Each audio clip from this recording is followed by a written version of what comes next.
সবে আনন্দে আনন্দে মহানন্দে করো গান অন্তরে আধারে করো ঐক্যদান যিশুর নাম মধুর নাম দিলে যাবে অবিরাম নির্ভয়ে পৌঁছিবে শুভকথাম গাও আঠাতে সংকীর্তন কীর্তন প্রকট সর্বক্ষণ ঈশ্বরের উদ্দেশ্যে সরস্বতীমা সদা দয়ালে বদিলে সরলন্ত করণে কৃষ্ণের নামে গীতাকে করো ধন্যবাদ এসো পবিত্র আত্মারে পরিপূর্ণ হবে আত্মসংকীর্তনে কীর্তন আরো পরস্পর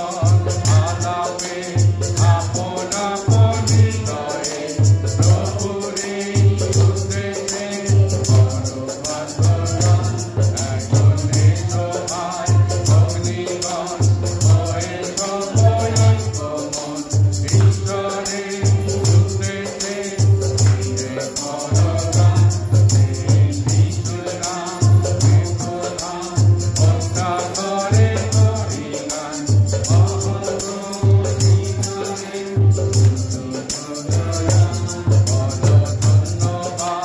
সর্বক্ষণ গীতা পুত্র সদাতন গৌরব প্রশংসা যুগে যুগে নাথ আরো যিশুর জয় মৃত্যুঞ্জয় প্রেমিক পিতায় আত্মার জয় সমষ্টি অন্তরে করি নমস্কার।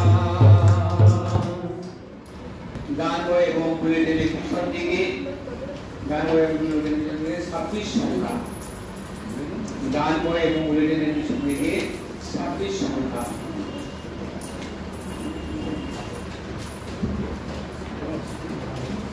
আমি উপরেরটা আপনারা বক্সেরটা পার করবেন উত্তর প্রত্যুত্তর পদে আমরা স্বীকার করব গান বই পিছন দিকে এবং বুলেটিনের পিছন দিকে 26 সংখ্যা হে আমার প্রাণ সদা ধন্যবাদ করো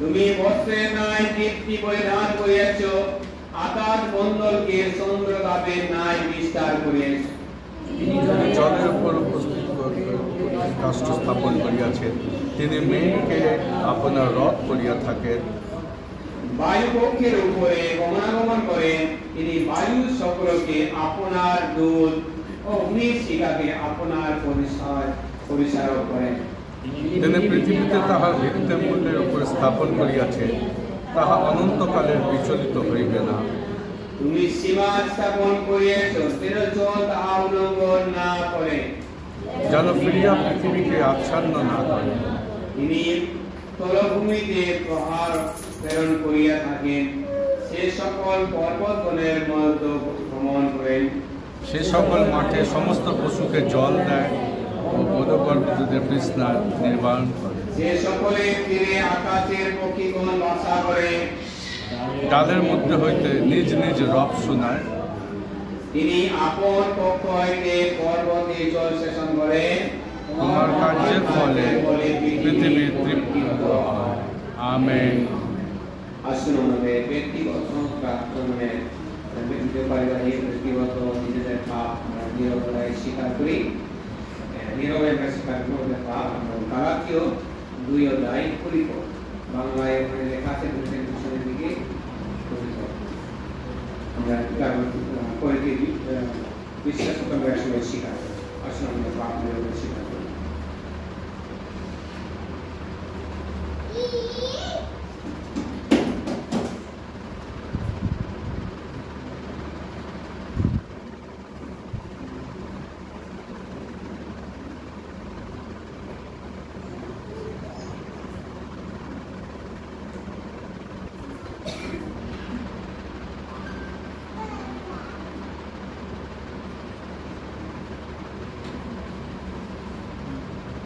প্রার্থনা যিশু নামে চাই, আমেন। খ্রিস্টের সহিত আমি ক্রুশিত হইয়াছি, আমি আর জীবিত নই, কিন্তু খ্রিস্ট আমাদের জীবিত আছে। আর এখন মাংস থাকিতে আমাদের জীবন আছে, তাহা আমি বিশ্বাসে, ঈশ্বরের পুত্রের বিশ্বাসে যাপন করিতেছি। তিনি আমাকে প্রেম করিলেন এবং আমার নিমিত্ত আপনাকে প্রদান করিলেন। আমেন। আমি ঈশ্বরে বিশ্বাস করি, যিনি সর্বপৃথিবীর সৃষ্টিকর্তা, সর্বশক্তিমান পিতা এবং তাহার একমাত্র পুত্র আমাদের প্রভু যীশু খ্রিস্টে, যিনি পবিত্র আত্মার গর্ভস্থ হইলেন, কুমারী মরিয়ম হইতে জন্মিলেন, পন্তীয় পিলাতের সময় দুঃখ ভোগ করিলেন, ক্রুশবিদ্ধ হইলেন, মরিলেন ও কবরস্থ হইলেন, তৃতীয় দিবসে মৃত হইতে পুনরায় উঠিলেন, স্বর্গারোহণ করিলেন এবং সর্বশক্তিমান পিতা ঈশ্বরের দক্ষিণ পাশে বসিয়া আছেন, তথা হইতে জীবিত মৃতকে বিচার করিতে আসিবেন। আমি পবিত্র আত্মায়, পবিত্র সঙ্গিনী মণ্ডলীতে, সাধুদের সহভাগিতায়, পাপ মোচনে, শরীরের পুনরুত্থানে ও অনন্ত জীবনে বিশ্বাস করি। আমেন। আমাদেরকে তুমি সমবেত করেছো তোমার প্রভু, যেন তোমার গৌরব করতে পারি, তোমার স্তব করতে পারি, তোমার আরাধনা করতে পারি, তোমার প্রশংসা করতে পারি প্রভু। কারণ সমস্ত প্রশংসা গৌরব এর প্রাপ্তি তোমারই প্রভু। কারণ তুমি আমাদেরকে ভালোবেসেছো, প্রেম করেছো, তুমি আমাদের পিতা হয়েছে, আমাদেরকে রক্ষা করেছো। বিশেষ করে প্রভু পাপের হাত থেকে তুমি আমাদেরকে মুক্ত করে এই নতুন জীবন দিয়েছো। আর কোনো বিশেষ কোনো প্রার্থনা থাকলে, ধন্যবাদ থাকলে শেয়ার করবেন।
অবশ্যই কাঞ্চনজঙ্ঘা ট্রেনে অ্যাক্সিডেন্ট হয়েছিল, ট্রেন আমাদের যাওয়ার কথা, মানে দার্জিলিং যাওয়ার কথা ছিল।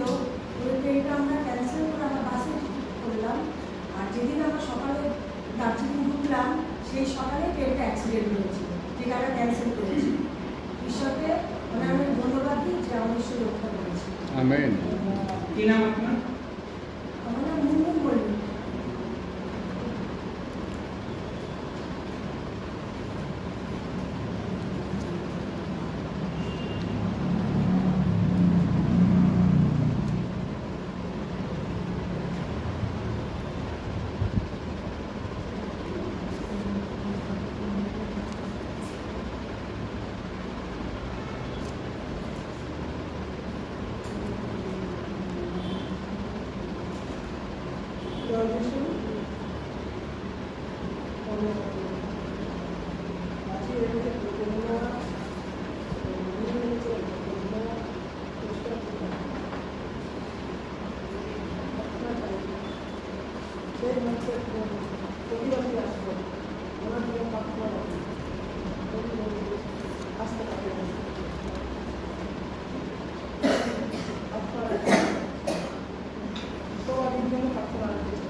দিদি আছে, দিদির জন্য প্রার্থনা করি ঈশ্বর আর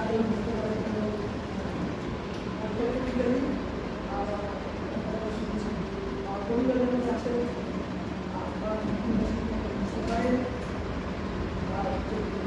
সেই ছায়া আমি বাইরে গেছে এর জন্য প্রার্থনা রাখি তারা সুস্থ থাকুন, ভালো থাকুন। আবার আপনারা আর একটা সন্তান পেলে সুস্থ থাকতে ভালো থাকে সে পরিবার আমি আপনার বিষয় আছে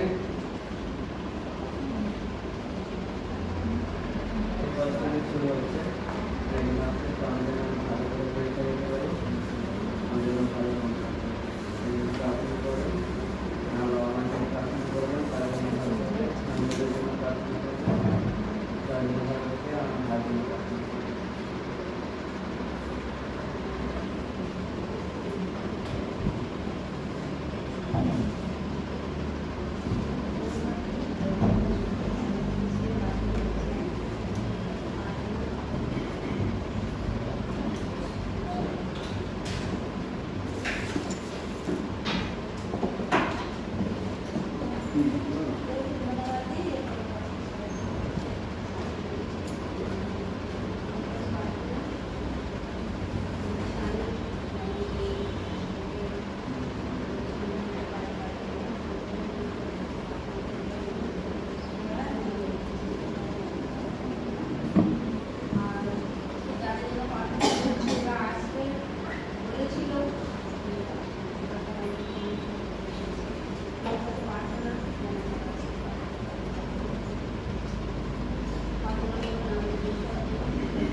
ধন্যবাদ দিই তার দিয়ে আসতে হয়েছে 21 সপ্তাহ পর সপ্তাহ এক্সিডেন্ট ভালো রেখেছেন, ভালো রেখেছেন। বিশেষ প্রার্থনা আমার এসডির হাজব্যান্ড খুবই অসুস্থ, কিডনির প্রবলেম, তাকে সুস্থ করেন। আর আমার অবস্থায় প্রার্থনা রাখছি গতকাল সন্ধ্যে থেকে আমার পুরো চেস্ট প্যান্ট চুলগুলো খুব হাঁটে না, আবার উঁচু পিঠে গ্যাপ হয়ে গেছিল, খুব আজকে চার্চে আসতে পারবো কিনা এরকম একটা আমার ইয়ে ছিল। আশীর্বাদে আমাকে নিয়ে এসছে হচ্ছে না, কোনো কষ্ট হচ্ছে যদিও অনেকটাই ভালো আছে।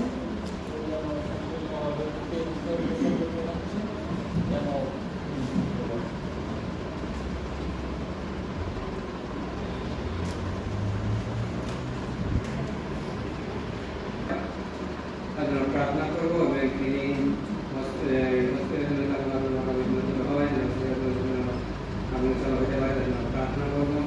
প্রার্থনা করবো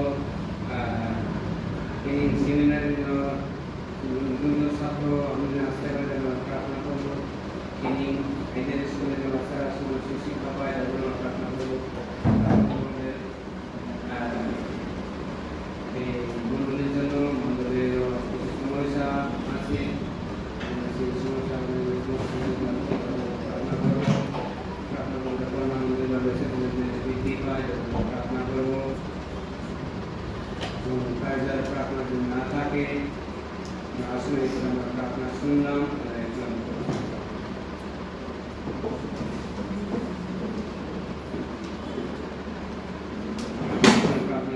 পরম করুণাময় ঈশ্বরের বিজয়েশ্বর সর্বশক্তিমান সর্ববিরাজমান সর্বজ্ঞ ঈশ্বর ধন্যবাদ আমার গৌরব প্রশংসা মহিমা করি আনন্দ সহভাগিতা দিলেন। ধন্যবাদ এই জুন মাসের শেষ বিশ্রাম দিন, তোমার পবিত্র বিশ্রাম দিনে তোমার কৃতজ্ঞতা একত্র করে ধন্যবাদ দিব। তোমার নজরে তোমার দৃষ্টিতে আমাদের কোনো ভুল অপরাধ হলে ক্ষমা করে দিব, তোমার উপর তুমি সৃষ্টি করবে। ধন্যবাদ তোমাদের প্রার্থনা নিবেদন যাচনা নিয়ে আসছেন, তাদের প্রার্থনা বিশ্লেষণকারী ঈশ্বর অনুগ্রহ দান করো। বিশেষ করে এই গৃহ তুমি আশীর্বাদ করো, এই গৃহের সমস্ত অপমন্ডলের সমস্ত খালি স্থান ভরে দাও এবং সমস্ত অসম্পূর্ণ সম্পূর্ণ হয় অনুগ্রহ দান করো। বিশেষ করে আমাদের মন্দির যে মাইকের সমস্যা রয়েছে সামনে সেই রান্না সমস্যা রয়েছে সমস্ত জল করে সারানো হয় অনুগ্রহ দান করবো এবং মন্দিরের প্রাচীন সমস্ত অপরতা হয় সমস্ত কাজের জন্য এগিয়ে আসতে পারে অনুগ্রহ দান করবো। অনুগ্রহ দান করবো মন্দিরের সমস্ত বিশ্বাস সুস্থ রাখবো অনুগ্রহ দান করবো। ধন্যবাদ প্রার্থনা নিবেদন যাচনা করছেন মনে করব সেই সুমি মুর্মু ধন্যবাদ দিচ্ছেন তাকে তোমার নিয়ে আসছেন বিশেষ করে তার স্বামী অপূর্ব সেই অসুস্থ মধ্যে ছিলেন, সেই হাত পা খোলা ছিল এবং তোমার অনুগ্রহ দেন তাদের সুস্থতা দিয়েছেন। ধন্যবাদ তাদের সঙ্গে আমি যা কিছু কোনো রিপোর্ট করানো হয়েছে আপনার কাছে যে রিপোর্টের জন্য ভালো জমা সেই অ্যাক্সিডেন্ট সেই শিলিগুড়ির আগে অপূর্ব তুমি সেই তাদেরকে রক্ষা করেছেন, সেই ট্রেনে তাদেরকে সেই বাতি করে আমাদের পাশে করে সাহায্য করেন। ধন্যবাদ তাদের তুমি রক্ষা করে তাদেরকে অনুগ্রহ দান করেছেন। অনুগ্রহ দান করবো আমার সন্তানকে তুমি সর্বদাই রক্ষা করে থাকেন আমি বিশ্বাস করি অনুগ্রহ দান করবো সেইভাবে নানা রকম অ্যাক্সিডেন্ট থেকে তুমি রক্ষা করে থাকেন। অনুগ্রহ দান করুন মনমুন বাবু মল্লিক এবং তার স্বামী তাদের পরিবার তোমাদের বিশ্বাসে থাকে অনুগ্রহ দান করে সভাপতি হও তাদের প্রার্থনা তুমি সফল অনুগ্রহ দান করো। ধন্যবাদ মমতা বিশ্বাস তুমি প্রার্থনা করেছে যে সুবিধা এবং তাদের প্রার্থনা করেছে প্রার্থনা তুমি সফল করব এবং প্রার্থনা তার পরিবার তার ছেলে বৌমা নাতি প্রত্যেক তোমার পরিষেবা করতে পারে অনুগ্রহ দান করো এবং তাদের তোমার গৃহে আসতে পারে অনুগ্রহ দান করো। ধন্যবাদ প্রার্থনা সারা দিনের প্রার্থনা করছে সারা দিনের সুস্থ থাকে সভাপতি হওয়া ধন্যবাদ তারা প্রার্থনা করছেন নাথন কম প্রার্থনা করছেন তার সামনে পরীক্ষা রয়েছে পরীক্ষার জন্য পরীক্ষা দিতে পারে সভাপতি ভালো মার্কস আনতে পারে সভাপতি হওয়া প্রার্থনা করছেন তার বাবা মা এবং তাদের প্রত্যেক সুস্থ থাকে দিদা দাদু এবং প্রত্যেক সুস্থ থাকে ভাই সুস্থ থাকে অনুরোধ দান করুন।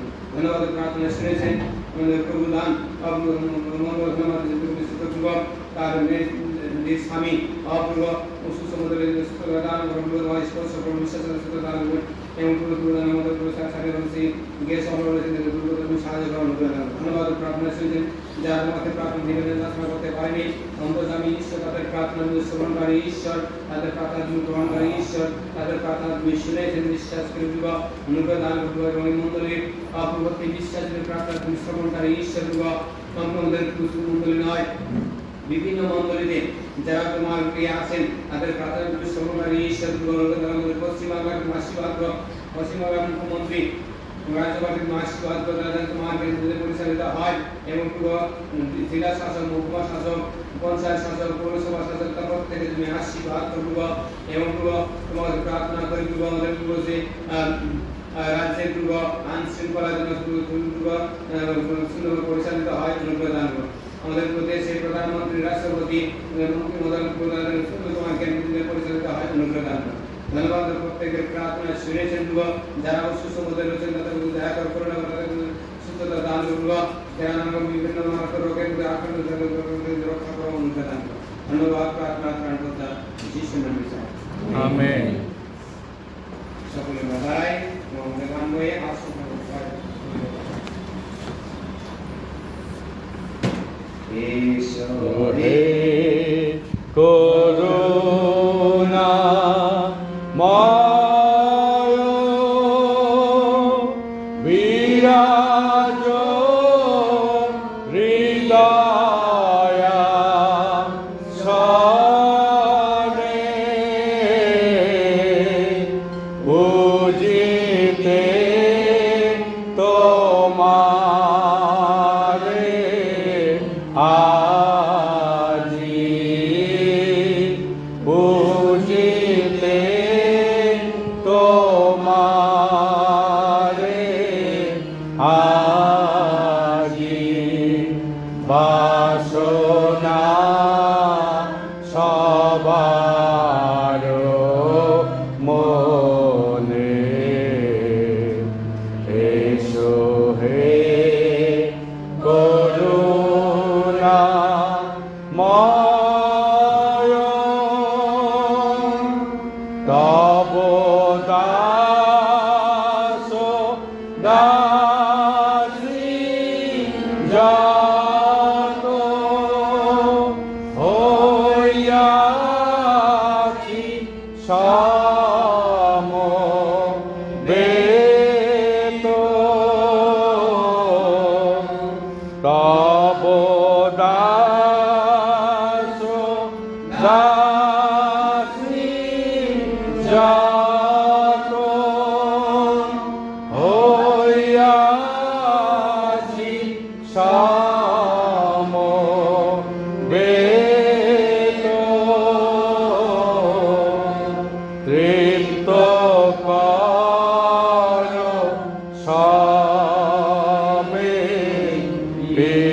সমেত তৃপ্ত কর সমেত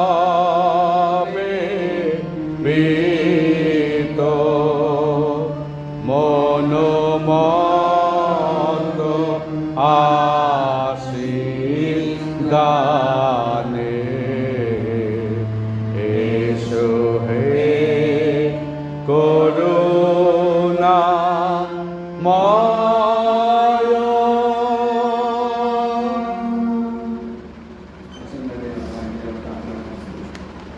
দ্বিতীয় বাংলা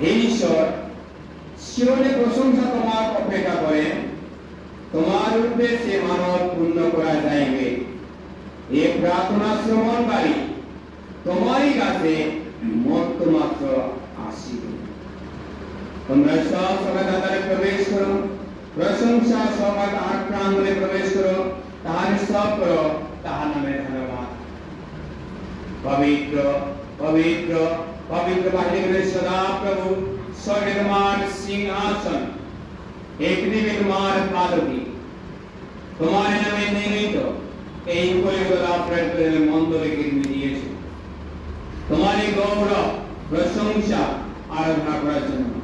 अब তুমি আমাদেরকে তোমার গৃহে তোমার সিংহাসনের অভিমুখে একত্র করেছেন, সহভাগিতা দিয়েছেন। তোমার নজরে তোমার দৃষ্টিতে তোমার বিরুদ্ধে কোন পাপ অভিলাষ নানান চিন্তা ভাবনা দিয়ে কথা ব্যবহার আচরণ দিয়ে কোন অপরাধ করে থাকলে তোমার সেই কৃষিও রক্তদান তুমি সৃষ্টি করে দেবে। তুমি যে পবিত্র, আমরা পবিত্রভাবে তোমার সান্নিধ্যে আসতে পারি। তোমার পবিত্র আত্মা আমাদের দান করো, তোমার সত্য আত্মায় তোমার ভজনা গৌরব আরাধনা করি। পিতা ঈশ্বর, পুত্র ঈশ্বর, পবিত্র আত্মা ঈশ্বর, এই উপাসনায় তুমি রাজা হও, প্রভু হও। সমস্ত গৌরব মহিমা যুগবচায় যুগে যুগে তুমি পাচ্ছ। ধন্যবাদ প্রভু, তুমি আমাদের তোমার সন্তান করে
Oh,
ধন্যবাদ শুনগানের জন্য।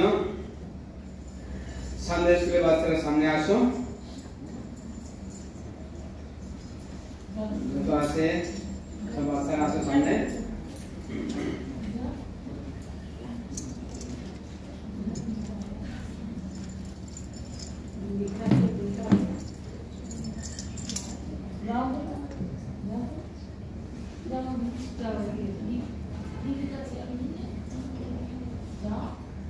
আমরা ডান হাত তুলব, আমরা সকলে ডান হাত তুলি, বড়রা ছোটরা।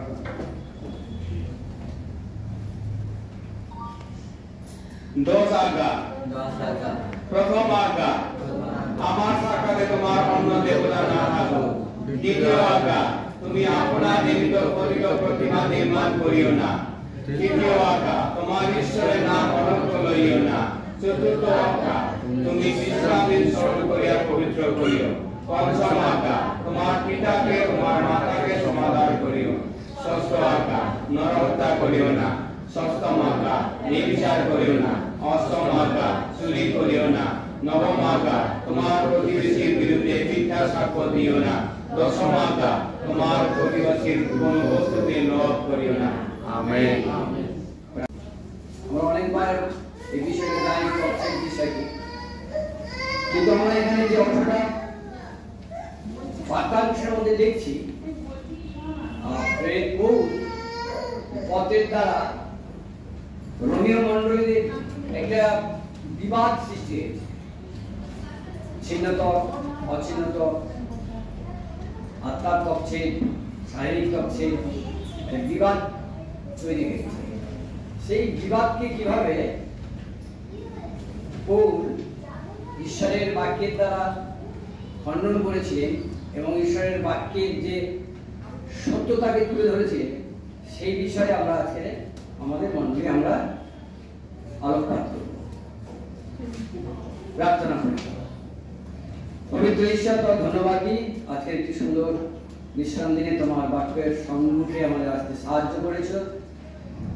সকল প্রতিবন্ধকতা সরিয়ে, বাধা প্রতিকূলতা সরিয়ে তোমার আরাধনায় যে তুমি আমাদেরকে একত্রিত করেছ, তোমার গৌরব প্রশংসা প্রকাশ করার জন্য তাই তোমার ধন্যবাদ দিই।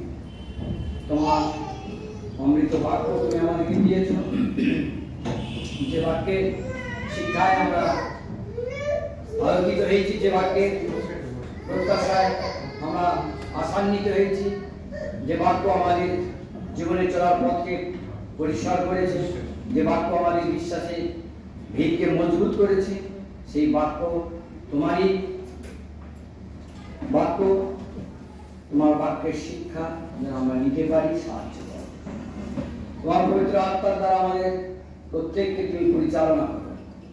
আত্মার শক্তিতে তোমার বাক্য বোঝা, প্রকাশ করা, মনে রাখা, বাক্য অনুসারে চলা তুমি আমাদের সফলতা দাও। যিশুর নামে এই প্রার্থনা চাই। তো বেশ কয়েকটি রবিবার আপনাদের সাথে ঈশ্বরের বাক্য শেয়ার করার সুযোগ হয়েছে। আর যে কয়েকটি রবিবার দিন আমি এখানে বাক্য রেখেছি, আর সেই বাক্যগুলি সমস্তই কিন্তু বিশ্বাসী জীবনের সঙ্গে সংযুক্ত, ভিত্তিমূলক, এবং সেই বাক্যকে আমাদেরকে মনে রাখতে হবে জীবনের শেষ দিন পর্যন্ত। আগে আমরা যেমন প্রভুর ভোজের বিষয়ে এই রক্ত তারপরে দেহ নিয়ে আমরা আলোচনা করেছি, তার যে সারাংশ আমরা পেয়েছি বাক্য থেকে, ঠিক তেমনি ভাবে আজকের আমরা যে তচ্ছেদের বিষয়টা নিয়ে আলোচনা করছি সেটাকে আমরা সরাসরি আমরা পুরাতন নিয়ম থেকে নতুন নিয়মের মধ্যে আমরা সারাংশের মধ্যে চলে আসি। পুরাতন নিয়মের তচ্ছেদের যে বিষয় ঈশ্বর প্রকাশ করেছেন, কিন্তু সেই তচ্ছেদের যে অর্থ একটা উদ্দেশ্য, সেই উদ্দেশ্যটা নতুন নিয়মে কিভাবে এসে যিশুর সাথে বা যিশুর সত্তার সাথে একীভূত করেছে এবং সেই যিশুকে বিশ্বাসের দ্বারা যারা বিশ্বাসী হয়েছে তাদের জীবনে কেমন ভাবে কার্যকর হয়েছে এবং বিশ্বাসের ভিত্তিমূল হিসাবে স্থাপিত হয়েছে, সেই বিষয়টা আমরা আজকের বাক্য থেকে আমরা দেখব। তো আজকে আমরা যে বিষয়টা আলোচনা করছি সেটা সরাসরি তচ্ছেদ শব্দ থেকে আমরা আরম্ভ করি। তচ্ছেদ যে হিব্রু যে শব্দ আছে সে শব্দ হচ্ছে ব্রিস মিলা। ব্রিস মিলা হিব্রু শব্দ, আর গ্রিক যে শব্দ সে শব্দ হচ্ছে প্যারিটমি। ব্রিস বা ব্রিক মিলা আর প্যারিটমি এর অর্থ হচ্ছে যে চুক্তি ভিত্তিক তচ্ছেদ বা তচ্ছেদের জন্য চুক্তি, এবং এই চুক্তি তচ্ছেদের জন্য যে চুক্তি, এই চুক্তি ইসরায়েল জাতি বা ইহুদি জাতির সঙ্গে ঈশ্বরের নির্দিষ্টভাবে যে চুক্তি সেটাকে বোঝানো হয়েছে।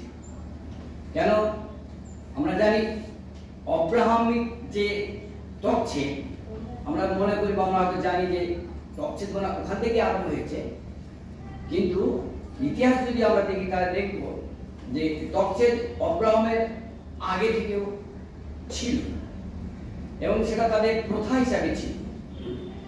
আর সেই যারা এই তচ্ছেদ যাদের মধ্যে প্রচলিত ছিল তারা দক্ষিণ সাগর দ্বীপবাসী, অস্ট্রেলিয়ান আদিবাসীদের মধ্যে ছিল, সুমরাট্রাক্স উপজাতির মধ্যে ছিল, ইনকাসদের মধ্যে ছিল, অ্যাজটেক, মায়ান এবং প্রাচীন মিশরীয়দের মধ্যে এই তচ্ছেদ প্রথা ছিল।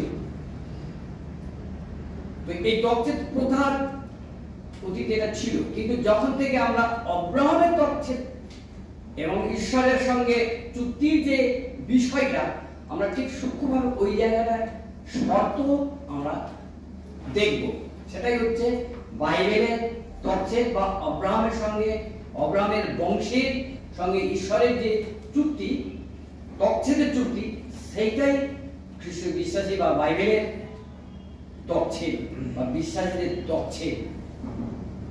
নতুন নিয়মে এসে আমরা দেখতে পাচ্ছি আত্মার তচ্ছেদ। এই তচ্ছেদ শব্দটা আমরা বিশেষ করে লক্ষ্য রাখব। তো এই তচ্ছেদ সম্বন্ধে বলতে গিয়ে যে দেখা যাচ্ছে যে প্রাচীন মিশরীয় যে সমস্ত দেবদেবীদের মন্দির ছিল, মন্দিরের যে চিত্রকলা ছিল, আঁকা ছিল, সেই সমস্ত স্থানে দেখা গেছে কি যে সমস্ত পুরুষদের ছবি করা ছিল তাদের মধ্যে ওই তচ্ছেদ বিষয়টা প্রকাশ পেয়েছিল। তো এখানে আমরা যে তচ্ছেদের বিষয় দেখছি সেটা হচ্ছে আদি পুস্তক 17 অধ্যায় 13-14 পদ অনুসারে এটা হলো একটি চিরস্থায়ী বা অনন্তকালীন একটি চুক্তি চিহ্ন। তচ্ছেদ সেটা কি করে? সেটা ঈশ্বর মনোনীত করেছে। ঈশ্বরের মনোনীত তচ্ছেদ অব্রাহামের বংশের সহিত একটি চিরস্থায়ী চুক্তি। আর তচ্ছেদ বিষয়টি কি আপনারা ভালো করে জানেন। বর্তমানে যে ইহুদি বা ইসরায়েলি এবং মুসলিম যারা আছে তারা এই তচ্ছেদটাকে ব্যবহার করে বা এই রীতি অনুসারে চালিয়ে আসছে। তাহলে এখানে চামড়া যে আগার যে মাংসটাকে ওইটাকে থেকে বাদ দেওয়া। আর এই যে ত্বকছেদের যে চিহ্নিতকরণ আছে, আমরা দেখব ত্বকছেদের দুটো দিক আছে। একটা হচ্ছে মাংসটাকে বর্জন করে দেওয়া, ফেলে দেওয়া হচ্ছে, আর একটা হচ্ছে রক্তক্ষরণের বিষয় আছে। রক্তটাকে দেখানো হয়েছে বলি হিসাবে, আর মাংসটাকে দেখানো হয়েছে যে প্রায়শ্চিত্ত হিসাবে, যেটাকে ফেলে দেওয়া হচ্ছে। মাংসের যে ভাব বা মাংস যেটা মানে ঈশ্বরের বিরোধিতা যে বিষয়টা, সেটাকে ফেলে দেওয়া হিসাবে দেখানো হয়েছে।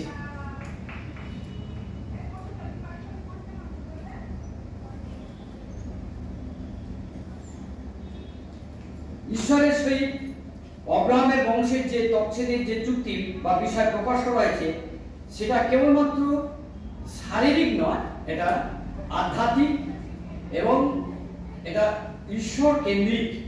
ঈশ্বর কেন্দ্রিক মানে এটা ঈশ্বর হইতে এই ত্বকছেদ। উদ্দেশ্য কি? উদ্দেশ্য হচ্ছে যে অব্রাহামের যে ত্বকছেদ, এটা ঈশ্বরের বিধি, আর অব্রাহামের আগে যে ত্বকছেদ ওটা হচ্ছে প্রথা। এটা হচ্ছে বিধি বা নিয়ম। সে নিয়মটা কি করছে?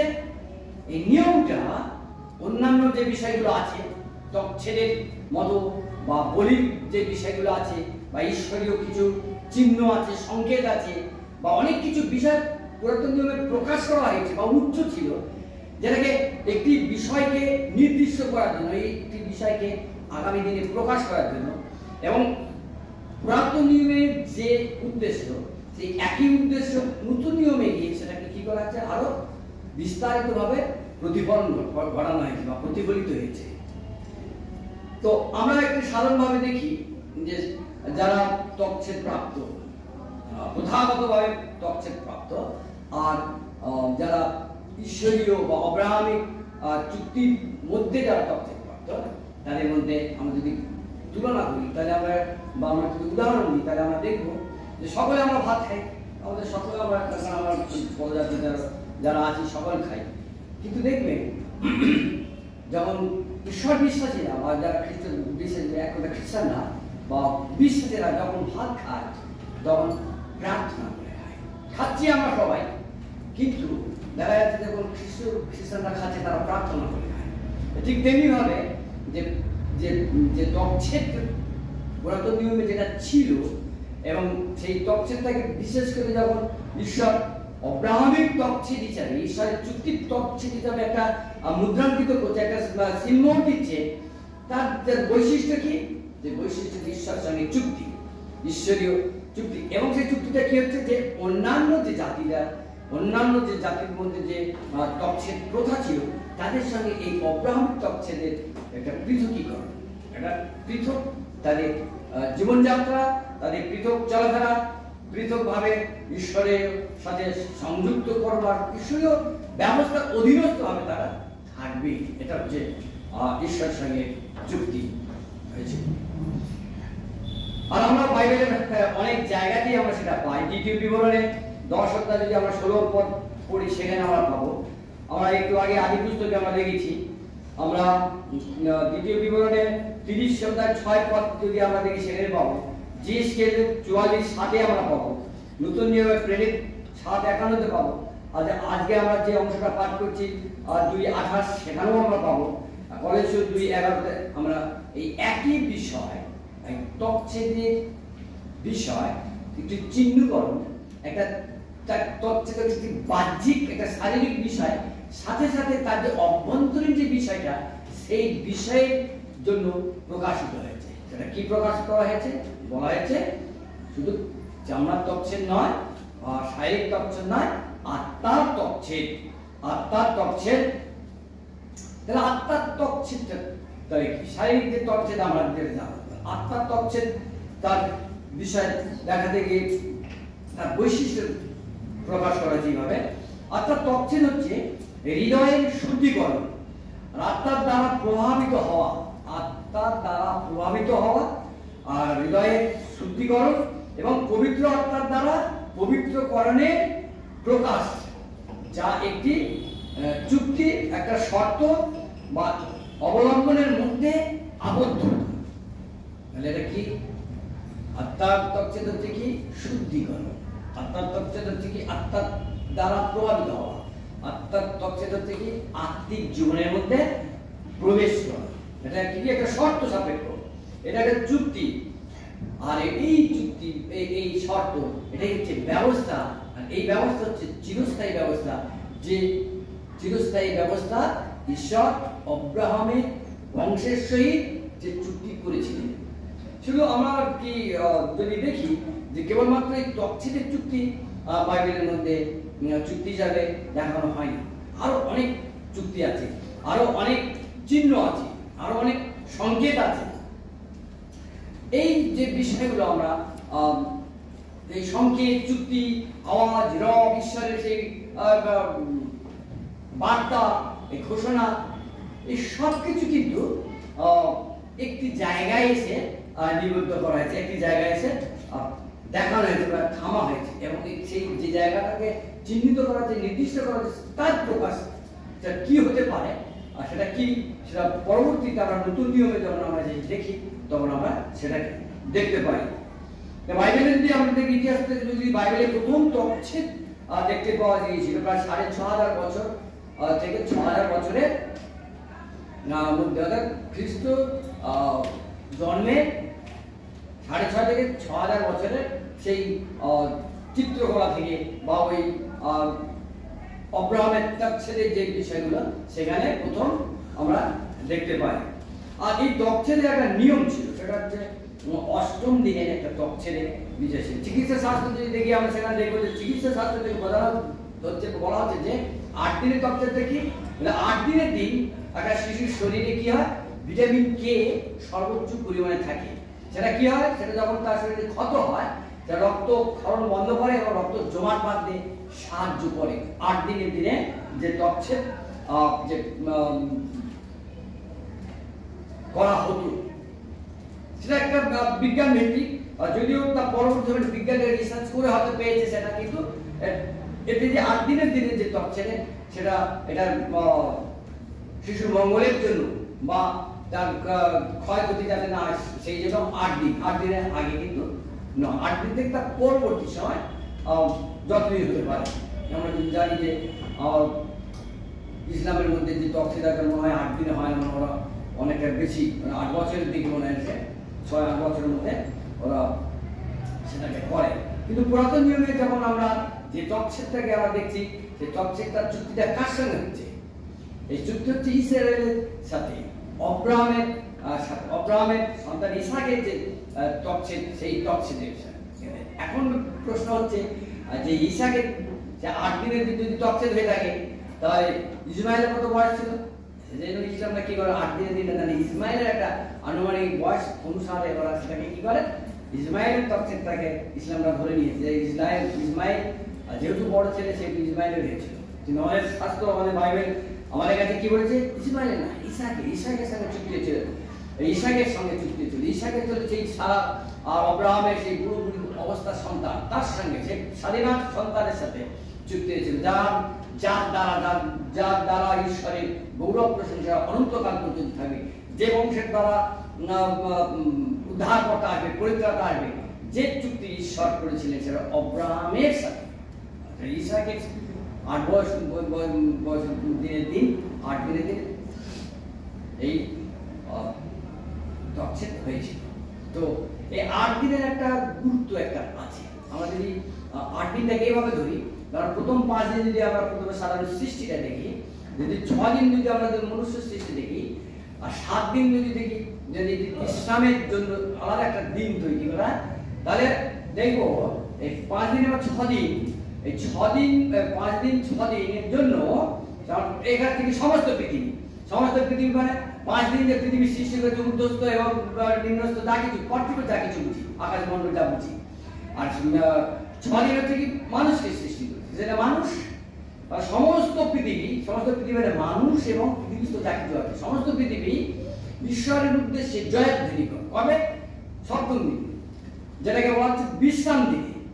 আর এই বিশ্রাম দিনের জন্য 8ম দিনে এই চুক্তি হচ্ছে যে সমস্ত পৃথিবী লাভ করার উদ্দেশ্যে জয়ধ্বনি করে। আমরা যদি গীত সঙ্গীতা যদি আমরা 150 সংখ্যার গীত দেখি সেখানে পাবো সমস্ত প্রশংসার বিষয়, সেখানে সমস্ত পৃথিবীর প্রশংসার বিষয় আছে। গীত সঙ্গীতা 135 যদি আমরা 3-4 দেখি সেখানেও দেখবো সমস্ত পৃথিবী প্রশংসা। এই প্রশংসার জন্য সপ্তম দিনের যে প্রশংসা বা বিশ্রামের যে প্রশংসা, সেই বিশ্রামের প্রশংসার যে সিলমোহর যে মুদ্রাঙ্কিত হচ্ছে অষ্টম দিনে। সেই জন্য এই অষ্টম দিন কেবলমাত্র তচ্ছেদের দিন হিসাবে নয়, আমরা অষ্টম দিন হিসাবে অষ্টম দিনের যে সিলমোহর সেটা সপ্তম দিনকে অর্থাৎ বিশ্রামের আরাধনার দিনকে আরো ঈশ্বরের গুরুত্বপূর্ণ দিন। আমরা জানি আমাদের যখন 25শে ডিসেম্বর যখন আমরা পালন করি, 25শে ডিসেম্বরের পর থেকে যখন 1 জানুয়ারি 1 জানুয়ারি হচ্ছে কিন্তু ওরা কিন্তু 8 দিনের দিন এসেই উঠছে। সেটাকে আমরা এইভাবে বলে থাকি যে তচ্ছেদের দিন হিসাবে বলে থাকে। শাস্ত্র আমরা অনেক চুক্তি চিহ্ন, ঈশ্বরের দর্শন, স্বপ্ন কথা দেখতে পাই, ভাববাণী শুনতে পাই, প্রতিজ্ঞা প্রতিশ্রুতির বিষয় আমরা দেখতে পাই। আবার আমরা ঈশ্বরের সৃষ্টি, ঈশ্বরের বাক্য, ঈশ্বরের লোক, ঈশ্বরের দূত, ঈশ্বরের বাণী, ঈশ্বরের আত্মা, ঈশ্বরের ব্যবস্থার বিষয়ও আমরা দেখতে পাই। আবার ঈশ্বর হইতে আগত, ঈশ্বর হইতে জাত, পবিত্র আত্মায় জাত, বাক্য হইতে জাত, ঈশ্বরের প্রতিজ্ঞা হইতে জাত, এই সকল বিষয় আমরা বাক্য থেকে বা ঈশ্বরের বাক্য শাস্ত্র থেকে দেখতে পাই। আবার ঈশ্বরের উদ্দেশ্যে যে সকল বলি আছে, যে 5টি বলি আছে, সেই হোম বলি, দোষার্থ বলি, পাপার্থ বলি, নৈবেদ্য বলি, মঙ্গলার্থক বলি, এই যে বলিগুলো আছে, এই বলির মধ্যে থেকে যে চিহ্ন, যে এই বলির মধ্যে যে চিহ্ন, মাংস এবং রক্তের যে চিহ্ন, সেটা হচ্ছে প্রায়শ্চিত্ত নিমিত্ত। একটা দিক হচ্ছে প্রায়শ্চিত্ত নিমিত্ত, আর একটা দিক হচ্ছে ঈশ্বরের ব্যবস্থা সুরক্ষার নিমিত্ত। ব্যবস্থা সুরক্ষা নিমিত্ত, আর একটা হচ্ছে প্রায়শ্চিত্ত নিমিত্ত। এই শাস্ত্র আমাদের জানায় যে তচ্ছেদের দুটি দিক আছে। একটি দিক হচ্ছে চুক্তি সঙ্গে আবদ্ধ হওয়া, সেটা হচ্ছে কি মাংস, একটু আগে যেটা বললাম মাংস, আর একটি হচ্ছে বলি যেটা হচ্ছে রক্ত। এটা হচ্ছে দুটো দিক। আর এটা মনুষ্য হতে নয়, এই যে দুটো দিক বা বলি যে বিষয়, যেটা তচ্ছেদের যে বিষয়টা, যেটা প্রথাগত যে বিষয়, সেটা হচ্ছে মনুষ্য হতে হস্তকৃত। কিন্তু অব্রাহামের সঙ্গে যেটা হচ্ছে সেটা চুক্তিভিত্তিক এবং সেটা আত্মিক। এই দুটোকে আমাদের ক্লিয়ার করে আমাদের পৃথক করতে হবে। বাইবেলের যে তচ্ছেদ, আর সেটা কিন্তু আত্মার তচ্ছেদকে নির্দিষ্ট করা হয়েছে। বাইবেলের যে তচ্ছেদ সেটা ঈশ্বরের সঙ্গে চুক্তি করা হয়েছে তার ব্যবস্থা সুরক্ষার জন্য, তার ব্যবস্থাকে রক্ষা করার জন্য, ঈশ্বরের সঙ্গে একটা সমন্বয়, চিরস্থায়ী সমন্বয় সাধন করার জন্য, ঈশ্বরের সঙ্গে একটা সম্পর্ক স্থাপন করার, ঈশ্বরের আনুগত্য হওয়ার জন্য, ঈশ্বরের প্রশংসা প্রচার করার জন্যই চুক্তি। সেই চুক্তিটার মধ্যে আমরা যখন দেখি যে মাংস, রক্ত, আমরা যদি উদাহরণ দেখি, মাংস, রক্ত, তারপরে এর আগে আমরা অনেক কিছু দেখলাম যে আত্মা হইতে জাত, ঈশ্বর হইতে আগত, বাক্য হইতে জাত, এই অনেক বিষয় আমরা দেখলাম। কিন্তু আমরা সারাংশ যখন দেখবো, সারাংশ হচ্ছে একটু একজনকে বা একটা সত্তাকে, একটা বিশেষ প্রক্রিয়াকে, একটা ব্যক্তিত্বকে প্রকাশ করার জন্য সেই সকল কিছু বাইবেলের পুরাতন নিয়মে যে সকল কিছু উদ্ধৃত হয়েছে সব একটি কেন্দ্রবিন্দুতে সেটাকে পয়েন্ট আউট করা হয়েছে, প্রকাশ করা হয়েছে। সেটা উদ্ধারকর্তা হিসাবে, উদ্ধারকর্তা হিসাবে সেটাকে প্রকাশ করা হয়েছে। তো রক্ত, দেহ, আমরা হেবলের সেই রক্ত, হেবলের কোন রক্ত? যে হেবলকে শহীদ করা হয়েছে সেই রক্ত। আমরা যদি ইসাকের জন্য যে মেষ দেওয়া হয়েছিল, সেই মেষের যে দেহ, মাংস বা রক্ত, আমরা তারপরে যদি আমরা দেখি পরবর্তী সময় যোহন 1:29 যোহন বাপ্তিজক কি বলছেন? ওই দেখো ঈশ্বরের মেষাও, যিনি জগতের অপকার লইয়া যায়। তাহলে কাকে নির্দিষ্ট করা হচ্ছে? যীশু খ্রিস্টকে দেখানো হচ্ছে। সেখানে এই বলি, সেখানে ওই মাংস ক্ষরণের বিষয়, রক্ত ক্ষরণের বিষয় তিনি সেখানে প্রকাশ করছেন। মানে যিশার পুস্তকে যখন দেখেছি 53 যখন দেখি তখন ওই একই যে বিষয়টাকে প্রকাশ করা, যে চিত্রটাকে দেওয়া হচ্ছে, ছবিটাকে দেওয়া হচ্ছে, একই বিষয়। সেই মাংস খরণের বিষয় দেখানো হচ্ছে, সেই মাংসকে নিঃশেষিত করা হচ্ছে, সেই রক্ত খরণের বিষয়টাকে দেখানো হচ্ছে, এবং তার যে একটা প্রক্রিয়া কেমন ভাবে সেটা হচ্ছে, তার যে কেমন ভাবে তার নির্মমতা নির্যাতনের যে বিষয়, তার প্রতি একটা ছবি দেওয়া হয়েছে। সেটা একটা মানুষকে যাতে আরো বেশি করে ঈশ্বরের প্রতি বা খ্রিস্টের সেই ত্যাগের প্রতি আকৃষ্ট করা যায়, সমস্ত মানুষের হৃদয় যেন আকুণ্ঠিত হতে পারে, হৃদয় যেন সেলবিত হতে পারে, আত্মায় যেন আরো জাগ্রত হতে পারে, আত্মায় যেন আরো বেশি করে ক্ষুধার্ত হতে পারে, বাসিত হতে পারে, সেটা সুন্দর একটা ছবি আমরা দেখতে পাই।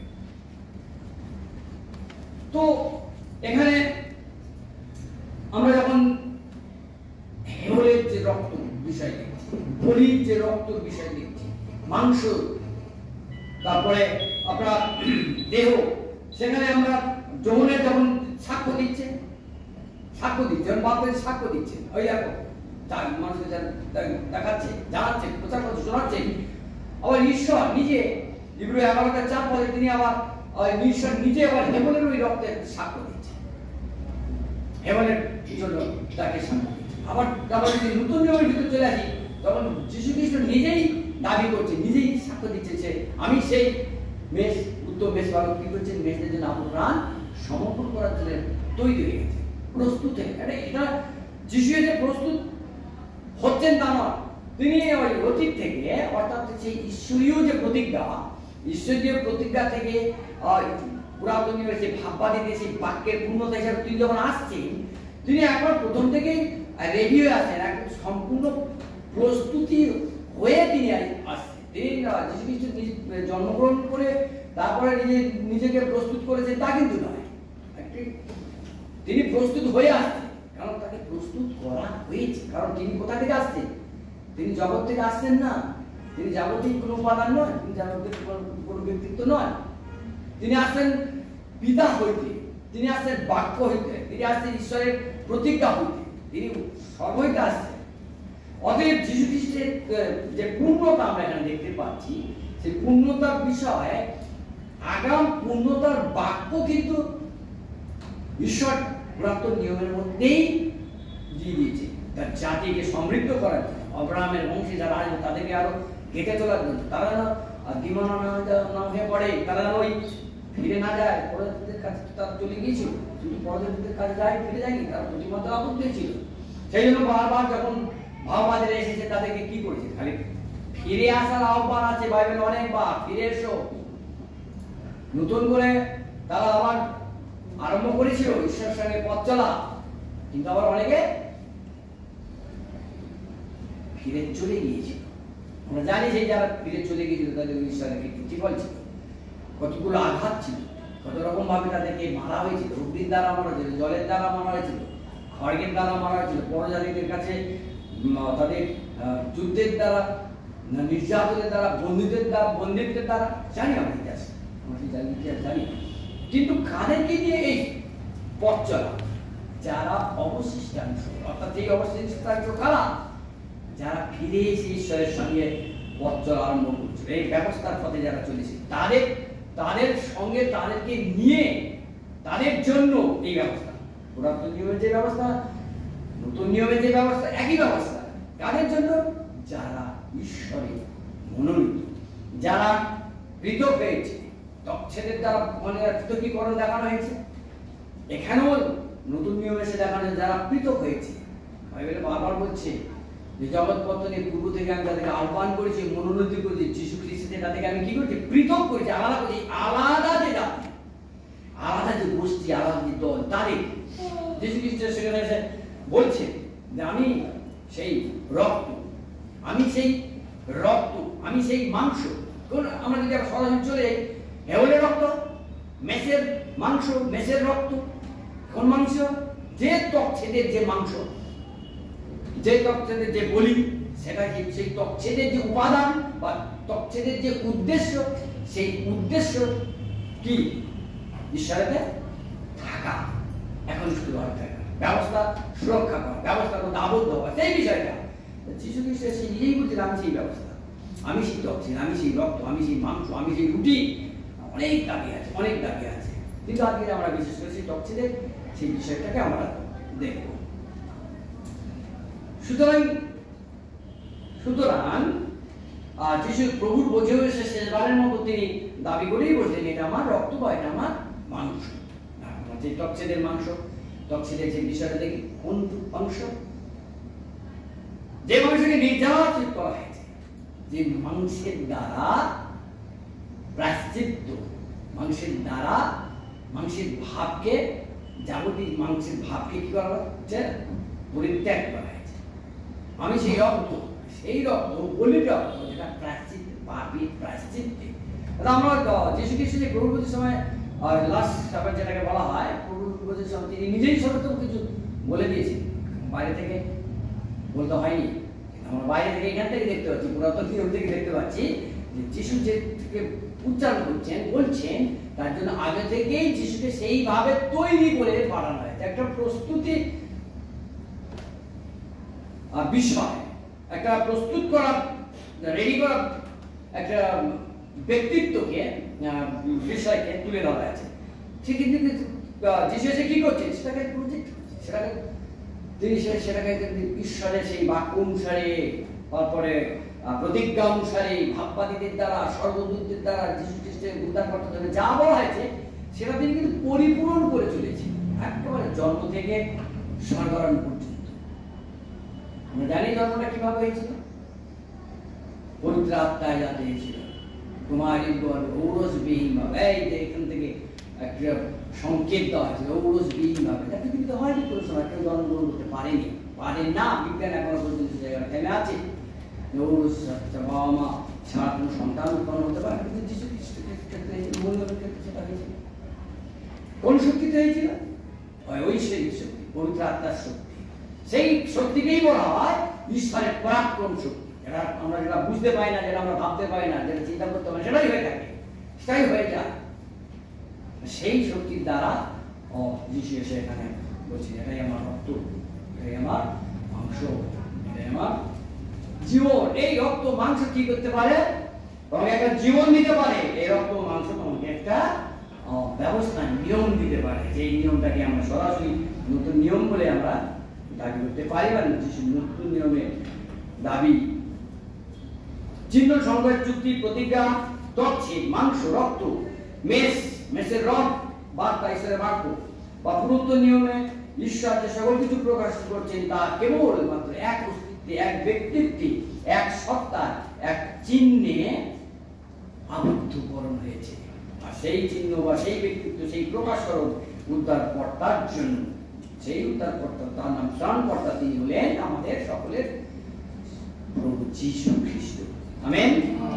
কারণ যিশু বলেছেন আমি সেই মাংস, সেই রক্ত, সেই মেষ, সাথে সাথে তিনি বলেছেন আমি সেই পথ, সেই একমাত্র সত্য, একমাত্র জীবন, যা আমার দিয়া না আসিলে কেউ যেতে পারে না পিতার কাছে। আমেন। এখানে শুধু আমি পথ, সত্য, জীবন বলে কিন্তু ছেড়ে দেননি। তিনি এই পথ, সত্য, জীবন বা সেই রক্ত, মাংস বা ঈশ্বর সেই প্রতিজ্ঞা কতটা গুরুত্বপূর্ণ, তার সেই নিশ্চয়তাটা, তার প্রয়োজনীয়তাকে বোঝাবার জন্য বা দেখাবার জন্য তিনি নিজে বলছেন আমার দিয়ে না আসিলে, এবার এই পথ, এই নিয়ম বা এই ব্যবস্থা বা এই ঈশ্বরের ইচ্ছার মধ্যে থেকে যদি না আসা যায়, বা ঈশ্বরের মনোনয়নের মধ্যে থেকে যদি না আসা যায়, তাহলে কিন্তু শুধু স্বর্গে নয়, সত্যের মধ্যেও আসতে পারবে না, জীবনের মধ্যে আসতে পারবে না, শান্তির মধ্যে ফিরতে পারবে না, ঈশ্বরের সঙ্গে ফিরতে পারবে না, ঈশ্বরের সঙ্গে মিলিত হতে পারবে না। ঈশ্বরের আনন্দ, ঈশ্বরের প্রেম, ঈশ্বরের যা কিছু আছে, আশীর্বাদ, সেখানে কিন্তু একত্রিত হওয়া যাবে না। সেই জন্য এই যিশু তিনি এসে বলছেন আমার দিয়ে না আসলে কেউ যেতে পারবে না। এটা একমাত্রই উপায়, একমাত্রই অবলম্বন ঈশ্বরের কাছে ফিরে আসা। আমরা যদি একটু স্মরণ করি পুরাতন নিয়মে, যখন বিভিন্ন ভাববাদীরা যখন তাদের বাক্য বলেছিলেন, ভাববাদী ঘোষণা করেছিলেন, তো অনেকে তো তিরস্কার করেছেন, যারা বিরুদ্ধে গেছে তারা তো তিরস্কার করবেন। অনেক রাজার বিরুদ্ধে চলে গেছিল, কোন সমস্ত রাজারা অনেক ব্যবসায়ীর বিরুদ্ধে চলে গেছিল, অনেক সময় যাজকদের বিরুদ্ধে চলে গেছিল, কোন সমস্ত যাজকরা, যারা যাজকের যে নিয়ম ছিল তাদের পরিবর্তিত হয়েছিল, ব্যবসারা যারা ঠকাচ্ছিল, রাজারা যারা দুর্নীতি করছিল সেই সময়। ভাববাদী যখন তারা ঘোষণা করছেন, ভাববাণী বলছেন, সে ভাববাণীর দুটো দিক ছিল। একটা ছিল সামগ্রিকভাবে জাগতিক বা ওই অঞ্চলে বা ওই সময়ের পরিস্থিতি অনুসারে, সেটা হচ্ছে সাধারণ জাগতিক, কিন্তু অভ্যন্তরে এরা ভাববাণী ছিল। তোমরা ফিরে এসো, ঈশ্বরের কাছে ফিরে এসো, যারা ফিরে চলে গেছে। ঈশ্বর প্রদেশ ঈশ্বর, ঈশ্বর পরাক্রমশালী ঈশ্বর, ঈশ্বর তোমাদেরকে সৃষ্টি করেছে, ঈশ্বর তোমাদের আশ্রয়, ঈশ্বর তোমাদের বল। সাথে সাথে বলেছে তোমরা যারা ফিরবে না তাদের জন্য ঈশ্বরের সেই বিচার দণ্ড অপেক্ষা করছে। তারা ফিরে এসেছিল, যারা ফিরে এসেছিল তাদের কথা বলা হচ্ছে। যারা ফিরে এসেছিল তারা যেভাবে ফিরে এসেছিল সেটা হচ্ছে একটা পথ। তারা কিভাবে ফিরে এসেছিলেন? নতুন নিয়মে, এই নতুন নিয়মে আমরা এই মণ্ডলীতে আমরা ফিরে এসেছি। যারা আমরা মণ্ডলীতে এসেছি, আমরা যারা মণ্ডলীর বাইরে ছিলাম বা আমরা জানতাম না, চিনতাম না, পরজাতি ছিলাম, আমরা যখন ফিরে এসেছি, যে যে বিষয়ের উপরে নির্ভর করে আস্থা রেখে আমরা ফিরে এসেছি, পুরাতন নিয়মে ঠিক একই বিষয়ের উপরে একই নিয়ম অনুসারে তাদেরকেও ফিরতে হয়েছিল। তারা যখন ফিরে এসেছিল ভাববাদীদের আহ্বানে, তারা ফিরে যখন এসেছিল, তারা তাদের পাপের প্রায়শ্চিত্ত করতে হয়েছিল, তাদের অনুতাপ করতে হয়েছিল, তারা তাদের মন পরিবর্তন করতে হয়েছিল, এবং সাথে সাথে তাদেরকে প্রতিজ্ঞা করতে হয়েছিল যে আমরা ঈশ্বরীয় ব্যবস্থার অধীনে ঈশ্বরের সঙ্গে ঈশ্বরের পথে আমরা চলব। ঠিক আমরা যখন এখানে নতুন নিয়মে যখন আমরা এসে দেখছি যে আমরাও যখন আসছি, তখন আমাদের একই ফিরে আসার একই পথ, একই সিস্টেম, একই ব্যবস্থা, একই নিয়ম। পুরাতন নিয়মের ঈশ্বরের কাছে ফিরে আসার জন্য যে যে পদ্ধতিতে তারা ফিরে এসেছিল, আমরা কিন্তু নতুন নিয়মেও ফিরে এসেছি একই পদ্ধতিতে। তফাৎটা কোথায়? তফাৎটা হচ্ছে আমরা যিশুর মাধ্যমে ফিরে এসেছি। আমেন। যিশুর মাধ্যমে আমরা ফিরে এসেছি।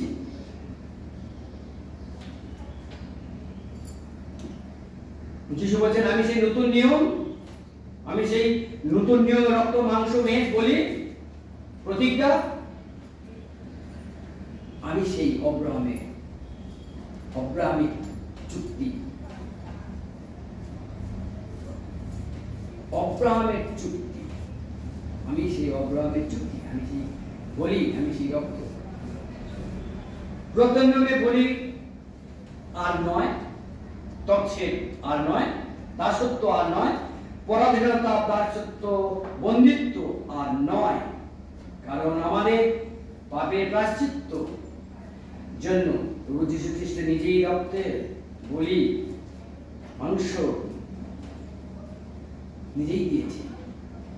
আর আমাদের সেই সকল ঈশ্বরীয় চুক্তিভিত্তিক তচ্ছেদের যে নিয়মের মধ্যে থেকে ঈশ্বরের কাছে ফিরে আসা, সেই ওয়েতে, সেই পথেই আমরা ফিরে এসেছি। আমাদের প্রভু যীশু খ্রিস্টকে প্রাণ দিতে হয়েছে, আমাদের জন্য যীশু খ্রিস্টকে রক্ত দিতে হয়েছে। আমরা কিন্তু কেউ রক্ত দিইনি, আমরা কিন্তু কেউ গুলি দিইনি, আমরা কেউ মাংস ঝড়াইনি। আমরা পরজাতিদের মধ্যে যদি লক্ষ্য করি বলে খ্রিস্ট সাধনের কিছু বিষয় আছে, কিন্তু খ্রিস্টের বিষয় থেকে আছে খ্রিস্ট সাধনের বিষয় নেই। তাদের জন্য কোনো পথ পরিক্রমা করতে হয় না, ভার বহন করতে হয় না, ধ্যান যোগ্যটুকু করতে হয় না, কিছু করতে হয় না। কিন্তু আমাদের করতে হয় না, কিন্তু আমাদের করতে হয়েছে। করার নিয়ম ঈশ্বরীয় নিয়ম, করতে হবে, রক্ত দিতে হবে।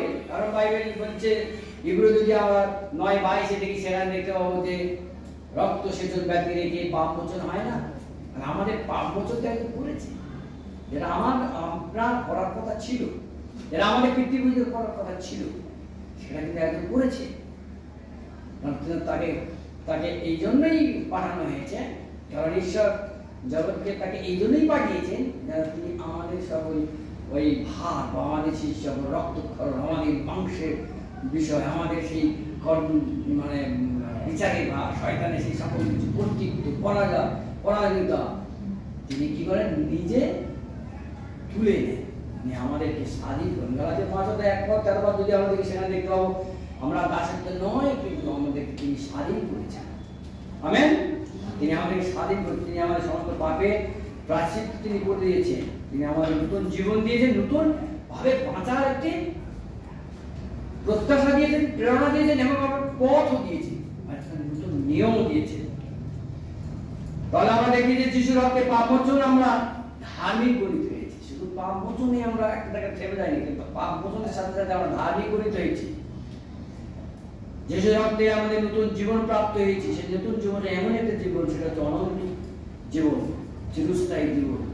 যে চিরস্থায়ী জীবনের চুক্তি ঈশ্বর অব্রাহামের সাথে করেছিলেন, সেই ব্যবস্থাকে ঈশ্বর যীশু খ্রিস্ট আমাদের জন্য খুশি করেছে।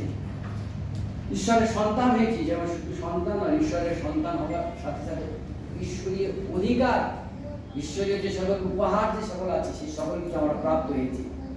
ঈশ্বরের প্রশংসা করার আমরা অধিকার পেয়েছি। আমরা যেখানে উপস্থিত হয়ে যাচ্ছি সাথে প্রভুর বিজয়ীর দিনে আমরা উপস্থিত হয়েছি, এটা কিন্তু আমরা একা একা ফিরে আসিনি।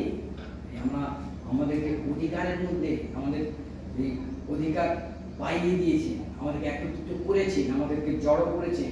যীশু খ্রিস্টের রক্তই আমাদেরকে, এই যীশু খ্রিস্টের মৃত্যু আমাদেরকে একত্রিত করেছেন। তিনি আমাদের অন্তকালীন জীবনে স্বর্গীয় সহযোগিতা দিয়েছেন এবং দ্বিতীয় আগমনের সাক্ষী হিসাবে আমাদেরকে প্রস্তুত করছেন। তা কেবল আমরা পেতে পারি, লাভ করতে পারি কিভাবে? কেবল আমাদের বিশ্বাসী দ্বারা।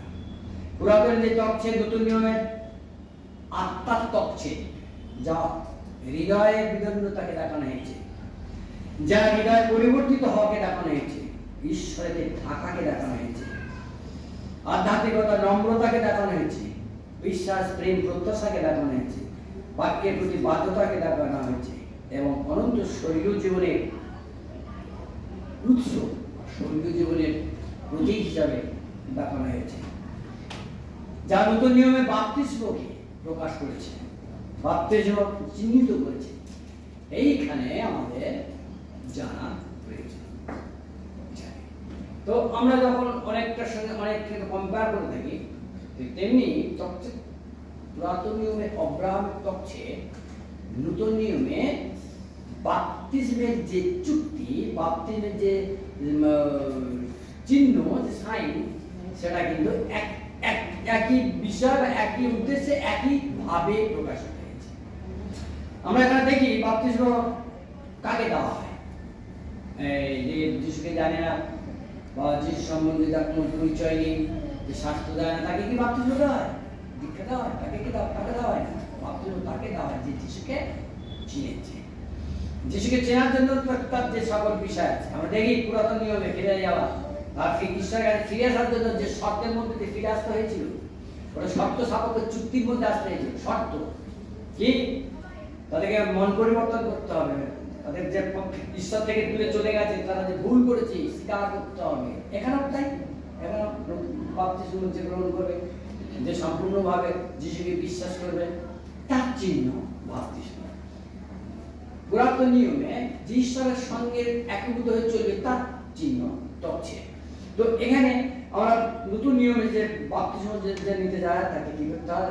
পরিবর্তন করতে হয়, পাপে প্রায়শ্চিত্ত করতে হয়, পাপ ক্ষমা, পাপ স্বীকার ইত্যাদি ইত্যাদি, যে আমরা 5টা স্টেপ দেখি। বিশ্বাসের মধ্যে তাকে আবদ্ধ হতে হয়। তারপরে নতুন জীবন, নতুন জীবনের সংজ্ঞা, নতুন জীবনের পথ, নতুন জীবন, একেবারে সেই নতুন জীবন এখন অনন্ত জীবন পর্যন্ত পরিসর যে ব্যাপ্তিতা, সেটাকে দেখানো হয়েছে। যে বিশ্বাস করে যীশু খ্রিস্ট মরেছে, যীশু খ্রিস্ট এইভাবে জন্মগ্রহণ করেছে, যীশু খ্রিস্ট ওই অলৌকিক কাজগুলো যে মানুষ বিশ্বাস করতে পারেনি, যারা মানুষের বুদ্ধির অতীত, অবিশ্বাস্য, সেগুলো আমরা বিশ্বাস করি। আমরা যারা বিশ্বাস করি প্রভু যীশুকে বা ঈশ্বরের অস্তিত্বকে, ঈশ্বরের অবিশ্বাস্য বিষয়গুলো আমরা বিশ্বাস করি, আমরা কিন্তু কেউ জগতের জ্ঞান দ্বারা বিশ্বাস করি না।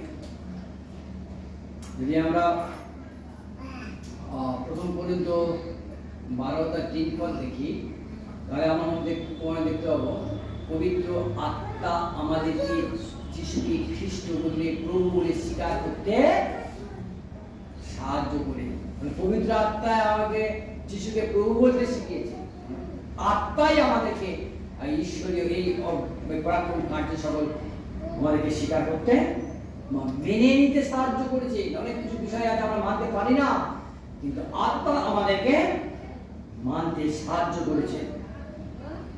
তো আমরা যদি এখানেও দেখি সেই একইভাবে বাপ্তিস্মের জন্য যে প্রসেস আর পুরাতন নিয়মে তকছেদের জন্য ঈশ্বরীয় আব্রাহামের তকছেদের জন্য যে চুক্তি বা যে প্রসেস একই সেখানেও পরিবর্তনের বিষয় আছে, সেখানেও ত্যাগের বিষয় আছে, সেখানে মাংসের ভাব, মাংসের যে মাংসকে ছিন্ন করা, সেই মাংসকে ফেলে দেওয়া, মানে জগতের জাগতিক যে মাংসের ভাব সেটাকে ফেলে দেওয়া, সেখানে যে রক্তকে দেওয়া, মানে যে চিহ্ন বলির রক্ত প্রায়শ্চিত্তের বিষয় এখানে নতুন নিয়মে বাপ্তিস্মের ক্ষেত্রে এই একই বিষয় আমরা লক্ষ্য করতে পারি।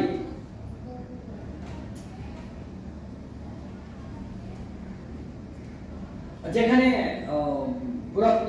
যা নতুন নিয়মে বাপ্তিস্মের সহিত চিহ্নিত করা হয়েছে, যেগুলো নতুন জীবনের নিশ্চয়তার সঙ্গে পাপ স্বীকার, অনুতাপ, মন পরিবর্তন, প্রত্যাশা ইত্যাদি। পুরাতনের যে তকছেদের মাংস ছিন্ন, সেটা নতুন নিয়মের মাংসের যে ভাব সেটাকে প্রত্যাখ্যান করা বা পরিত্যাগ করা। পরিত্যাগ করার সাথে সাথে আমরা কি করবো, আত্মার যে ভাব সেটাকে আমরা গ্রহণ করব, আত্মার ভাবের মধ্যে আমরা প্রবেশ করব। আমরা একটা ত্যাগ করার সাথে সাথে আমরা নিউট্রালে দাঁড়িয়ে থাকবো না, যে আমরা এই ত্যাগ করলাম, একটা পাঠ ত্যাগ আর একটা ত্যাগ, মানে যেমন ওই কি বলে, যেমন ধরুন হয় আপনি শয়তানের পক্ষে, না হলে ঈশ্বরের পক্ষে। ঈশ্বর আর শয়তানের মধ্যে কোনো পক্ষ নেই। আপনি যদি ঈশ্বরের পক্ষে থাকেন তাহলে আপনি ঈশ্বরের লোক, আর যদি ঈশ্বরের পক্ষে যদি না থাকেন তাহলে আপনি শয়তানের লোক।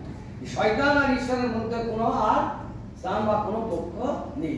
তদ্রূপভাবে এখানে যখন আপনি মাংসের ভাব জগতে যে মাংস বা গালাতীয় 5:19-20 অনেক লিস্ট আছে, ওই ভাব যখন আপনি ছেড়ে দিতে পরিত্যাগ করছেন, তখন সাথে সাথে আত্মার যে ভাব, প্রেম, আনন্দ, শান্তি, আত্মার যে ফল, আত্মার যে বরদান, সেগুলোর সাথে সাথে আপনি কিন্তু সংযুক্ত হয়ে যাচ্ছেন। তখন আমরা আত্মাতে চলি, আমরা আত্মিক মানুষ সে পরিণত হই। পুরাতন নিয়মে তকছেদের যে রক্ত, সেটাকে বলির সঙ্গে নতুন নিয়মে বলি রক্ত যীশু খ্রিস্টের ক্রুশীয় যে রক্ত ওখানে দেখানো হয়েছে বা ওটাকে চিহ্নিত করা হয়েছে, যেটা প্রায়শ্চিত্তের নিমিত্ত এবং ঈশ্বরের সহিত পুনর্মিলনে শর্ত হিসেবে দেওয়া হয়েছে। অতএব পুরাতন নিয়মের তকছেদের জন্য ঈশ্বরের যে চুক্তি ছিল, যে উদ্দেশ্য ছিল, ইসরায়েল সাথে ঈশ্বরের বন্ধন, যীশু খ্রিস্টকে বিশ্বাস করে আমরা নতুন ইসরায়েল, সেই বন্ধনে আমরা আবদ্ধ হয়েছি। আর নতুন নিয়মে যিশুতে সেই চুক্তি পূর্ণতা পেয়ে যিশুতে বিশ্বাসে ঈশ্বরের সহিত আমরা সংযুক্ত হয়েছি এবং নতুন নিয়মে বাক্যের বাধ্যতার সাথে সাথে বাক্য রক্ষার সাক্ষী হিসাবে আমরা এগিয়ে চলেছি। বাপ্তিস্ম হলো আত্মার মুদ্রাঙ্কিত চিহ্ন, তকছেদ হলো শারীরিক একটা চিহ্ন। যিশুদের বিশ্বাস করি, তার চিহ্ন কি? যিশুদের বিশ্বাসের চিহ্ন হচ্ছে বাপ্তিস্ম গ্রহণ করা। যে বাপ্তিস্ম বিশ্বাসে কিভাবে বুঝবেন তিনি কার সঙ্গে সংযুক্ত হয়েছে? আপনি যখন বাপ্তিস্ম গ্রহণ করছেন, আপনাকে জানতে হবে আপনার এটি প্রথাগত বাপ্তিস্ম নয়, প্রথাগত বাপ্তিস্ম না, কিন্তু এই বাপ্তিস্ম কি সংযুক্ত হওয়ার বাপ্তিস্ম বা দীক্ষা বা ঈশ্বরের সঙ্গে একীভূত হওয়ার বিষয়। বাপ্তিস্ম গ্রহণ করার সময় যখন আমরা কি করি, যিশুর মৃত্যু পুনরুত্থান আমরা স্বীকার করি, আমরা বিশ্বাস করি এবং বিশ্বাসকে রক্ষা করি এবং সেই বিশ্বাসের রক্ষার সাক্ষ্য হিসাবে আমরা বাকি জীবনযাপন করবো, সেটাই হচ্ছে আমরা প্রতিজ্ঞা করি। প্রভুর হচ্ছে যে দুটি বা রক্ত, সেই একই চিহ্ন আমরা এটা দেখতে পাই। পুরাতন নিয়মের তকছেদের ঈশ্বরের সহিত অব্রাহামের বংশের চিরস্থায়ী চুক্তির উদ্দেশ্য, তার নতুন নিয়মে নতুন মণ্ডলীর বাপ্তিস্ম প্রভুর হচ্ছে সেই একই উদ্দেশ্য।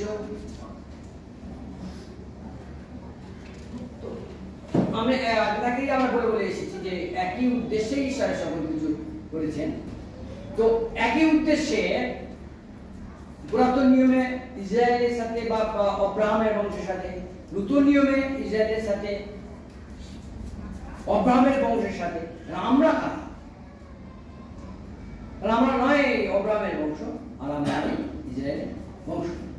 তাহলে আমরা অব্রাহামের বংশে আমরা বলেই থাকি আমরা অব্রাহামের ঈশ্বর, ইসাকের ঈশ্বর, যাকবের ঈশ্বর, আমার ঈশ্বর একই ঈশ্বর, ঠিক আছে, আমরা বলে থাকি। কিন্তু বলে থাকাটা ভালো, বিষয়টা আরো ভালো করে জেনে নেওয়া ভালো। তাহলে আমরা কিভাবে এটা আমরা বাঙালি হয়ে, ভারতবাসী হয়ে আমরা কিভাবে ইসরায়েলীয় ওই মধ্যে আমরা আসছি? ইসরায়েলি রক্ত কি আমাদের গায়ে আছে নাকি? ইসরায়েলের দেহ আমাদের, ইসরায়েলের বেশ লম্বা চড়া পরিষ্কার আর কত বুদ্ধিমান, হয়তো আমার অনেক বুদ্ধি আছে, ঠিক আছে, কিন্তু আমরা তাদের মধ্যে দেখতেও নই। তাহলে আমরা কিভাবে ইসরায়েলি হলাম? এখানে শাস্ত্র বলছে যে আমরা কেবলমাত্র যিশুতে বিশ্বাসের দ্বারা, শুধু যিশুতে বিশ্বাস তা নয়, কিন্তু আমরা এখন প্রথম ওখানে চলে আসতে পারি। যিশুতে যে তচ্ছেদের যে নিয়ম বা যে চুক্তি, সেই চুক্তির সঙ্গে আমরা নতুন নিয়মের চুক্তি, যিশু খ্রিস্ট সেই পুরাতন নিয়মের একটি চুক্তি, তিনি একটা ব্যক্তি, তিনি একটি চুক্তি, তিনি আমরা প্রতিজ্ঞা থেকে পরিপূরক যে চুক্তি, যিশু খ্রিস্ট হচ্ছে একটা চুক্তি। সেই চুক্তিকে আমরা কি করেছি? পুরাতন নিয়মের মানুষের ন্যায়, আমাদের পিতৃপুরুষদের ন্যায় আমরা নতুন নিয়মে সেই চুক্তিকে আমরা আবদ্ধ হয়েছি। তাই আমরা চিহ্নিত চুক্তি ভিত্তিক ইসরায়েলি বা অব্রাহামের বংশ। আমেন। আমরা ইসরায়েলি বলি, আমরা বলি ইহুদি, আমরা নতুন নিয়মে ইহুদি, যিশুকে বিশ্বাস করে ইহুদি। যিশুকে কোন যিশুকে বিশ্বাস করে? যে যিশু চুক্তি ভিত্তিক ভাবে এসেছিলেন।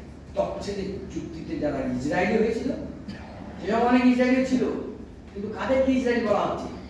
যারা তচ্ছেদের মাধ্যমে ঈশ্বরকে আবদ্ধ হয়েছে, তাদেরকে বলা হচ্ছে। এখানে আমরা নতুন নিয়মে দেখতে পাচ্ছি কাদেরকে নতুন ইসরায়েল বলা হচ্ছে?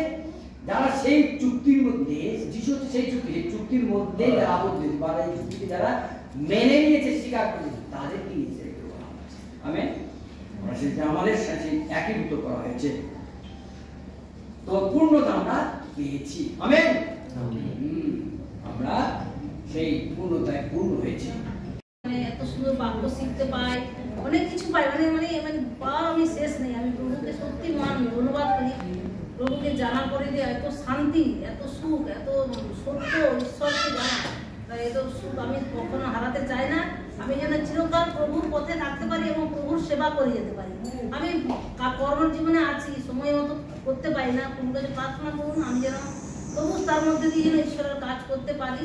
এবং আমার কি আছে, ঈশ্বরের তার ইচ্ছা, আমার ইচ্ছা অনেক কিছু, প্রভুর ইচ্ছাতে যেন আমার সব কিছু হয়। তাই প্রভুর কাছে প্রার্থনা রাখি, আমি সুস্থ শরীরভাবে থাকি এবং আমার স্বামী যেন সুস্থ থেকে আমরা যেন প্রভুর কাজ করতে পারি, এটাই আমার ইচ্ছা। প্রভু মহান নামে ধন্যবাদ। ঈশ্বরকে ধন্যবাদ দিই, তিনি সুস্থ রেখেছেন, ভালো রেখেছেন এবং তার গৃহে এসে জন্মদিন পালন করার সুযোগ করে দিয়েছেন। ঈশ্বরের আশীর্বাদে আমি রবীন্দ্রনাথ ইউনিভার্সিটি থেকে MA পড়ছি। তো প্রার্থনা করবেন যে আগস্ট মাসে আমাদের MA ফাইনাল এক্সাম হবে ফার্স্ট ইয়ারে, তো ভালোভাবে যেন পরীক্ষা দিতে পারি আর ঈশ্বর যেন ভালোভাবে ফল করে জীবনে এগিয়ে যেতে পারি।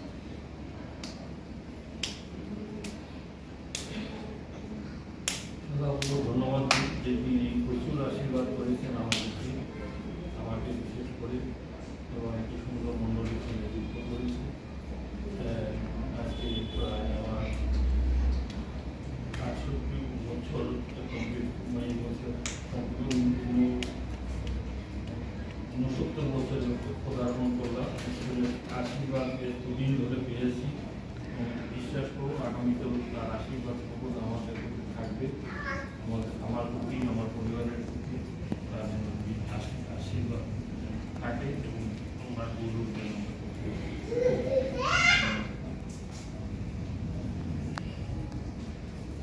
আমরা শুনলাম এনাদের প্রার্থনা এবং এনাদের ধন্যবাদের বিষয়। আমাদের মধ্যে এলার আশিস সাহা আছেন, উনি আসবেন আমাদের প্রার্থনা নিয়ে দিতে চায়। এই জগৎ দিতে পারে না, এই জগৎ বুঝিতে পারে না শান্তি।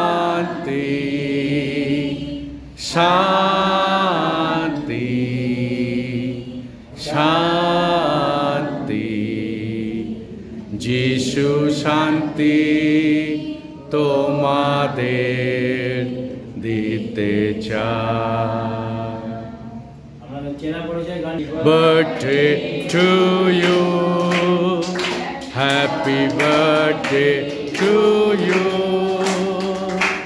happy birthday all of you, happy birthday to you, may the dear Lord bless you, may the dear Lord bless you, may the dear Lord bless all of you. Happy birthday to you.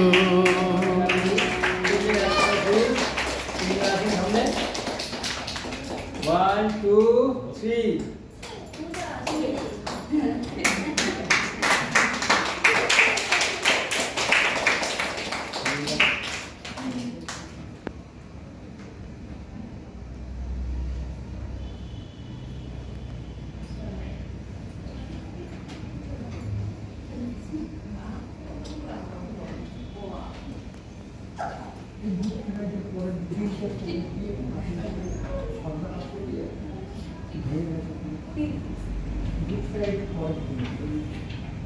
এবং আমাদের ছোট্ট